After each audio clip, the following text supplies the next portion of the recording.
পদ্মা সেতু মনে হয় তাদের পৈতৃক সম্পত্তি। ফখরুল। আন্দোলনে যাবেন না আলেম ওলামাগণ, আলোচনা চলবে স্বরাষ্ট্রমন্ত্রী।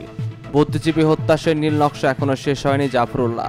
মুক্তিযুদ্ধের সপক্ষে সব শক্তিকে ঐক্যবদ্ধ হতে হবে। এতক্ষণ শুনছিলেন সংবাদের শিরোনাম, এবার শুনবেন বিস্তারিত আলোচনা। পদ্মা সেতু মনে হয় তাদের পৈতৃক সম্পত্তি। ফখরুল। বিএনপি পদ্মা সেতুর ওপর দিয়ে যাবে না নিচ দিয়ে যাবে, তথ্যমন্ত্রী ডক্টর হাসান মাহমুদের এমন বক্তব্যের তীব্র সমালোচনা করেছেন বিএনপির মহাসচিব মির্জা ফখরুল ইসলাম আলমগীর। তিনি বলেন, মনে হয় যে তাদের পৈতৃক সম্পত্তি দিয়ে পদ্মা সেতু তৈরি করা হয়েছে।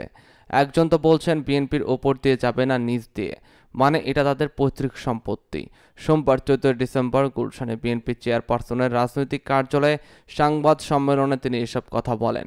মির্জা ফখরুল বলেন, মানুষের পকেট কেটে কেটে সব নেওয়া হচ্ছে। প্রত্যেকটি মানুষ এখানে ট্যাক্স দিচ্ছে, যেখানে 1 টাকা সেখানে 10 টাকা ট্যাক্স দিতে হচ্ছে। ভ্যাটের পরিমাণ 3, 4, 5 গুণ বেড়ে গেছে। অবসরপ্রাপ্ত সরকারি কর্মকর্তা যারা ব্যাংকে টাকা রাখতেন তারা বলছেন, এখন আর পারছি না, এখন আর সংসার চলছে না। বিএনপির এই জ্যেষ্ঠ নেতা বলেন, এটা হলো বাস্তবতা। আপনারা গভীরভাবে দেখবেন, এখানে যেটা চলছে সেটা হলো উন্নয়নের নামে পুরোপুরিভাবে একটা লুটপাট।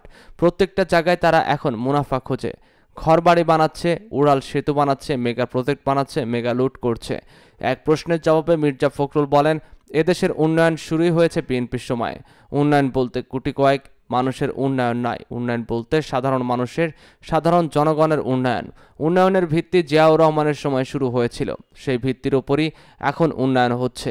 আজকে যে রেমিটেন্স আসছে, গার্মেন্টস শিল্প, কৃষি বিপ্লব সবই জিয়াউর রহমানের সময় শুরু হয়েছিল। তিনি বলেন, ব্রিজ নির্মাণ, রাস্তা নির্মাণ এটাও উন্নয়ন। তবে সবচেয়ে বড় বিষয় হলো সাধারণ মানুষের কতটুকু উন্নয়ন হলো সেটা, তাদের জীবনযাত্রার মান কতটা পরিবর্তন হয়েছে। আজ দরিদ্রের হার কমেছে, সাধারণ মানুষ কি বেশি সুবিধা পাচ্ছে? তারা কি চিকিৎসা সুবিধা পাচ্ছে? বিএনপির মহাসচিব বলেন, আজকের চিকিৎসা ব্যবস্থার ভয়াবহ অবস্থা। সরকারি হাসপাতালে গেলে দেখবেন কোনো রকমের চিকিৎসার সুযোগ নেই। টাকা থাকলে চিকিৎসা পাবেন, না হলে পাবেন না। শিক্ষার অবস্থা কোথায় দাঁড়িয়েছে সেটা সবাই জানেন। দুর্নীতি কী হারে বেড়েছে, এখন তাদের দলের লোকেরা দুর্নীতিতে চ্যাম্পিয়ন হয়ে যাচ্ছে। যুবলীগ যে হারে টাকা পয়সা পাচার করছে, আওয়ামী লীগ নেতাদের কানাডা, মালয়েশিয়ায় বাড়িঘর তৈরি হয়েছে। পররাষ্ট্রমন্ত্রী স্বীকার করেছেন যে টাকা পাচার হচ্ছে, তার সঙ্গে আলেমরাও জড়িত, কিন্তু প্রকাশ হচ্ছে না আজকে কোন সেক্টর ভালো আছে। তিনি আরও বলেন, আমরা সবসময় উন্নয়নের পক্ষে। আমাদের দলই হলো উন্নয়নের দল, সৃজনশীলতার দল। আমরা কখনো কোনো নেগেটিভ রাজনীতি করি না, সবসময় পজিটিভ পলিটিক্স করি। আমরা সত্যকে সত্য, মিথ্যাকে মিথ্যা, সাদাকে সাদা, কালোকে কালো বলি। সেটা বলতে গেলেই তাদের গায়ে লাগে। আন্দোলনে যাবেন না আলেম ওলামাগণ, আলোচনা চলবে স্বরাষ্ট্রমন্ত্রী। ভাস্কর্য ইস্যু নিয়ে আলেম ওলামাদের সঙ্গে আলোচনা ফলপ্রসূ হয়েছে বলে জানিয়েছেন স্বরাষ্ট্রমন্ত্রী আসাদুজ্জামান খান কামাল। মঙ্গলবার সকালে আলেম ওলামাদের সঙ্গে আলোচনার সর্বশেষ অবস্থা নিয়ে সচিবালয়ে ব্রিফ করেন তিনি বলেন, আমরা মনে করি একটি সুন্দর পরিবেশ সৃষ্টি হয়েছে। কেউ যেন ভাঙচুর বা আইন শৃঙ্খলা নষ্ট না করে, সে বিষয়ে তারা আমাদের সঙ্গে একমত হয়েছেন। ফেসবুকের অপপ্রচার বন্ধে আমাদের সজাগ হতে বলেছেন। তারা বলেছেন কোনো রকম আন্দোলন তারা করবেন না, তারা 5টি দাবি আলাপ আলোচনার মাধ্যমে শেষ করতে চান। তিনি আরও বলেন, আলোচনা অনেক দূর এগিয়েছে, যেহেতু আমরা আলোচনা শুরু করেছি, শীঘ্রই এর একটি ফলপ্রসূ ফলাফলও পাবেন। তারা যে 5টি প্রস্তাব দিয়েছেন সেসব নিয়ে আলোচনা চলবে। আমরা ধর্মীয় অনুভূতিতে আঘাত করব না। সরকার কখনোই নতজানু নীতিতে বিশ্বাস করে না। আমরা সংবিধানের বাইরে কোনো কিছুই করব না। আলোচনা শুরু হয়েছে এবং চলবে।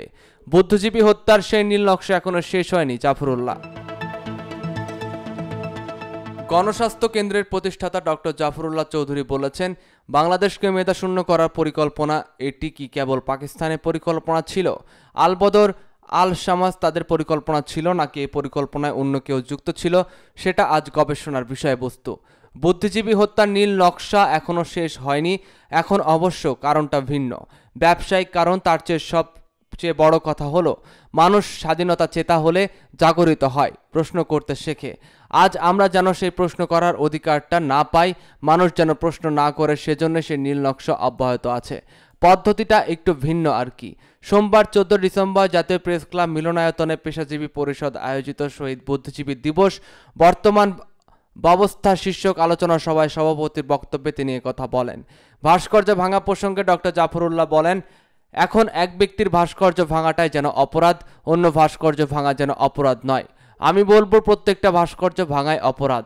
সবার প্রধান অতিথি সুপ্রিম কোর্টের সিনিয়র আইনজীবী খন্দকার মাহবুবুর হোসেন বলেন, আসুন সময় হয়েছে এই মুহূর্তে আজকে বাংলাদেশকে গণবিপ্লবী ঘটিয়ে অবৈধ সরকারকে বৈধভাবে দেশ থেকে বিতাড়িত করি। নাগরিক ঐক্যের আহ্বায়ক মাহমুদুর রহমান মান্না বলে, আমাদের কথা হলো মানুষের অধিকার ফিরিয়ে দিন, আমরা ভোটের অধিকার চাই, আমরা কথা বলার অধিকার চাই, আমরা নিজেদের মতো করে আমাদের ভবিষ্যৎ গড়ব, আমাদের অবস্থান পরিবর্তন করব। সবাই অন্যদের মধ্যে বক্তব্য দেন গণফোরামের সাধারণ সম্পাদক রেজা কিবরিয়া, সাংবাদিক শওকত মাহমুদ, বাংলাদেশ ফেডারেল সাংবাদিক ইউনিয়নের সভাপতি এম আবদুল্লাহ, কল্যাণ পার্টির চেয়ারম্যান সৈয়দ মোহাম্মদ ইব্রাহিম বীর প্রতীক, আইনজীবী এ.বি.এম রফিকুল হক ও ঢাকা বিশ্ববিদ্যালয়ের অধ্যাপক ডক্টর মামুন আহমেদ প্রমুখ। মুক্তিযুদ্ধের সপক্ষে সব শক্তিকে ঐক্যবদ্ধ হতে হবে, ওবায়দুল কাদের। আওয়ামী লীগের সাধারণ সম্পাদক এবং সড়ক পরিবহন ও সেতু মন্ত্রী ওবায়দুল কাদের সম্প্রতি আপ শক্তিকে সমূলে মূলোৎপাটন করতে মুক্তিযুদ্ধের সপক্ষে সব শক্তিকে ঐক্যবদ্ধ হওয়ার আহ্বান জানিয়েছেন। তিনি বলেন, সাম্প্রদায়িক অপশক্তিরা এখনও ষড়যন্ত্র করছে, এদের বিষ বৃক্ষের ডালপালা এখনও বিস্তার করে আছে। শেখ হাসিনার নেতৃত্বে সাম্প্রদায়িক অপশক্তির সমূলে মূলোৎপাটন করাই হবে শহীদ বুদ্ধিজীবী দিবসের শপথ। মুক্তিযুদ্ধের সপক্ষে সব শক্তিকে ঐক্যবদ্ধ করতে হবে। শহীদ বুদ্ধিজীবী দিবস উপলক্ষে আজ সোমবার সকালে মিরপুর শহীদ বুদ্ধিজীবী স্মৃতিসৌধে আওয়ামী লীগের পক্ষ থেকে শ্রদ্ধা বিনিময় শেষে সাংবাদিকদের এক প্রশ্নের জবাবে ওবায়দুল কাদের এসব কথা বলেন। দেশের বিভিন্ন স্থানে জিয়াউর রহমানের ভাস্কর্য রয়েছে, কিন্তু বিএনপি এ ব্যাপারে নীরবতা পালন করছে। এই নীরবতাকে কী হিসাবে দেখছেন, এমন এক প্রশ্নের জবাবে আওয়ামী লীগের সাধারণ সম্পাদক বলেন, বিএনপি নীরবতার কারণ তো পরিষ্কার, পেছন থেকে মদদ দিচ্ছে তারাই এই সাম্প্রদায়িক অপশক্তির পৃষ্ঠপোষক, জঙ্গিবাদের পৃষ্ঠপোষক, এটা প্রমাণিত। সকাল 9টার দিকে আওয়ামী লীগ সাধারণ সম্পাদক ওবায়দুল কাদের দলের কেন্দ্রীয় নেতাদের সাথে নিয়ে মিরপুর বুদ্ধিজীবী কবরস্থানে শহীদ বুদ্ধিজীবীদের প্রতি শ্রদ্ধা নিবেদন করেন। পরে ধানমন্ডির 32 নম্বরে সর্বকালের সর্বশ্রেষ্ঠ বাঙালি জাতির পিতা বঙ্গবন্ধু শেখ মুজিবুর রহমানের প্রতিকৃতিতেও আওয়ামী লীগের পক্ষ থেকে শ্রদ্ধা নিবেদন করেন ওবায়দুল কাদের।